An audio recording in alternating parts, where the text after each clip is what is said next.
Ministri i Ekonomisë Besar Durmishi thotë se nëse gjatë muajve maj dhe qershor tregtarët rrisin çmimet, do të merren masa më të repta ndaj tyre. Ai shtoi se Inspektorati i Tregut deri në fund të këtij muaji do të kryejë kontrolle të jashtëzakonshme dhe të rregullta.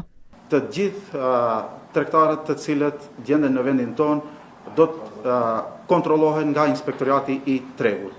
Dhe në fund të muajit do të bëjnë një raport, cilin raport do e sjellin edhe në Ministrinë të Ekonomisë dhe Punës, edhe në qeveri. Dhe në bazë të atij raportit, në qoftë se do të hasim sjellje deviante të tregtarëve, apo prodhuesve, apo distributorëve, në qoftë se do të hasim rritje enorme të pajustifikueshme të çmimeve të produkteve ushqimore, do të ndërmarrim masa më rigoroze. Bisedua me disa shitës të cilët punojnë me pakicë, por ata thonë se faji nuk është i tyre. Ata thonë se mallra që vijnë nga jashtë ka një çmim të caktuar dhe ata detyrohen t'i shesin me vetëm 5 apo 10 denar fitim, duke posuar humbje në shumicën e rasteve. Për t'i rritim ne me marr lirë, dhe hapëm lirë.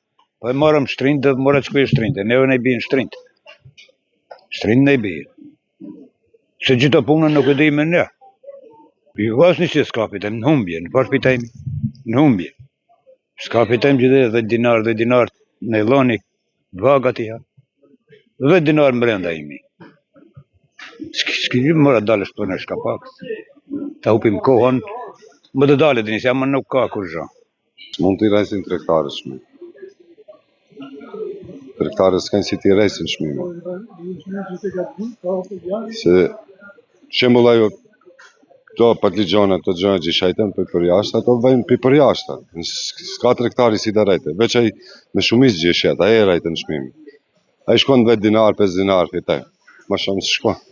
Si cili tregtar e din si blen mallin e në çashtu e çon çmimin. Sot mund ta blej patligjonin 50 dinar, nesër mund ta blej 70 dinar. E ai pa qeter të rrejtë çmimin.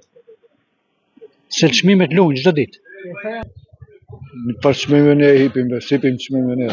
Keni pa gjenë vend çmimet. E ne 5 dinar s'kem fitem. 5 dinar, gjithë ditën rrejmë kam, ç'çela. S'ka kur nisë nuk ka ashtu. E ne s'ka i thonë, nuk ka popullat.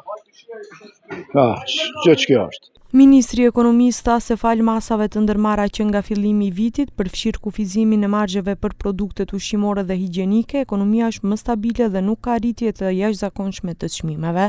Ai njoftoi se në listën me margje të kufizuara do të përfshihen edhe produkte të reja.